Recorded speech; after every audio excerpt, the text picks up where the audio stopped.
Marami ang nauhumaling sa ganitong mga apps. Pero dahil nga iba't ibang uri ng mga tao na makikilala natin dito, nararapat din na maging maingat tayo sa pagbibigay ng ating mga personal na impormasyon.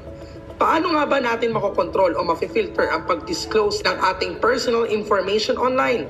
Isa sa mga paraan para gawin ito ay ang tinatawag na data detox.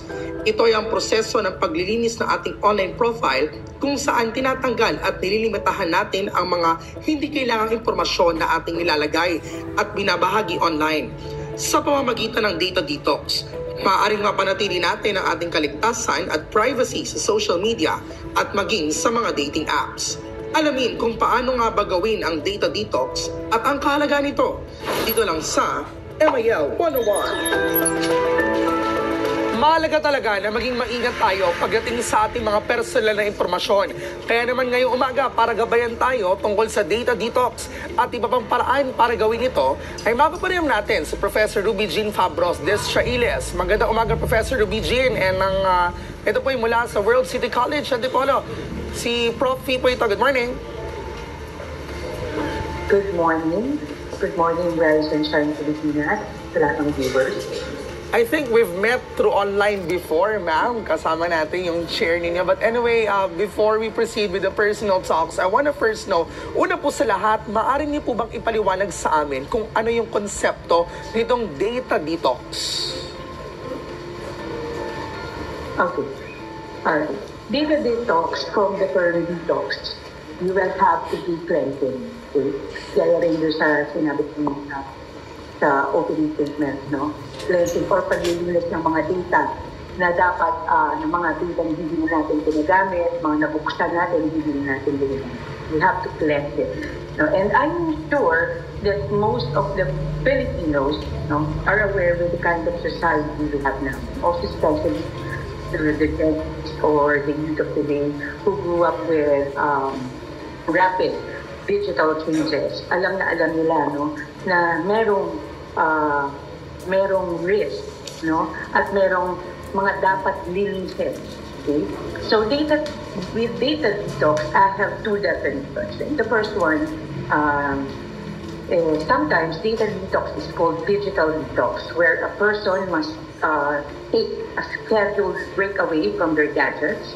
Of course, that includes using smartphones, tablets, laptops, technically all digital devices. No? You will take a break away from it.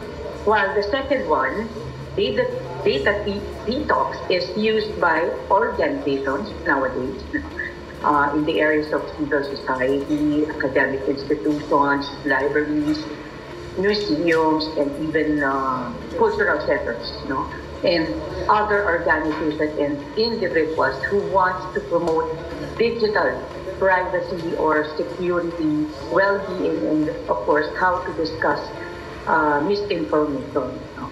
In short, digital Alright, Ms. Ruby Jane, sa panahon ngayon at risk po ang ating seguridad online dahil na rin sa mga data and information na nai-share natin unknowingly sa social media. Ano-ano po ba yung mga posibleng risk ng oversharing ng ating personal information sa digital platform?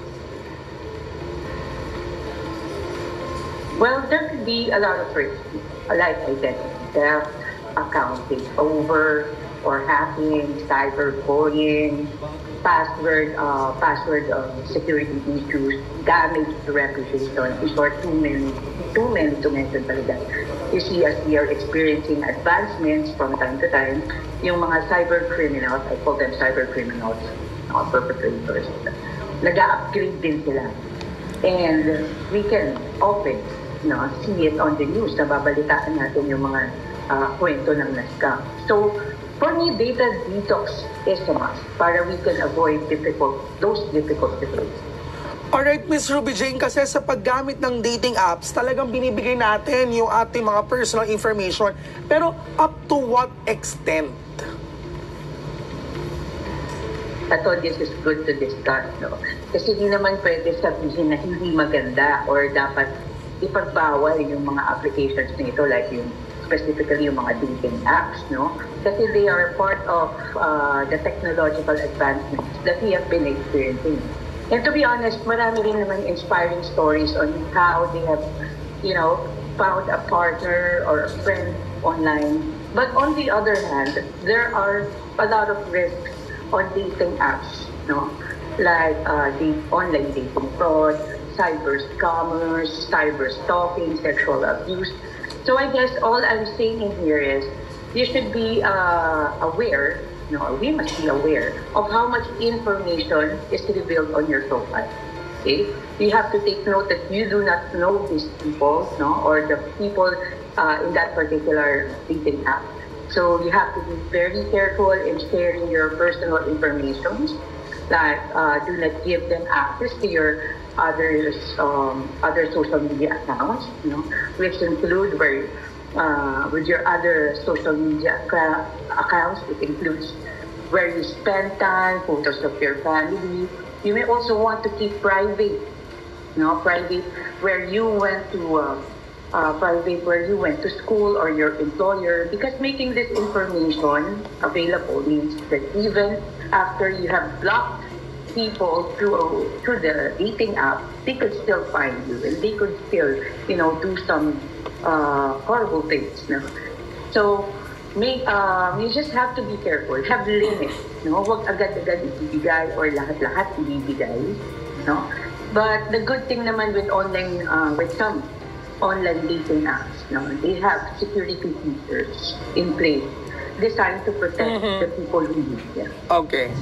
Alright, we understand, syempre, it's a shared responsibility. So let's see yung side na kung ano ba ang pwedeng gawin natin as the user and also the different dating companies para masiguro pa rin natin na yung information natin or personal information per se ay ating nasisecure at nasisecure din ng dating company. What could be the advice for that? So we have this thing called digital and media literacy. You see in school, literacy has been referred to as ability to read and write. But with the technological advancements in the 21st century, it is very important to consider developing media literacy skills. Kailangan magkaroon tayo nito, ng kaalaman. Media literacy skills, which is an ability to access, analyze, evaluate, communicate, and create media.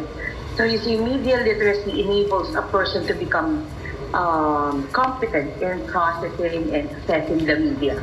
And the media literate person can definitely think independently and make his own opinion instead of relying on what the media dictates. So kung media lit ang isang tao, mapipili niya kung anong application ang safe gamitin or safe i-share or i-connect ang ibang social media apps.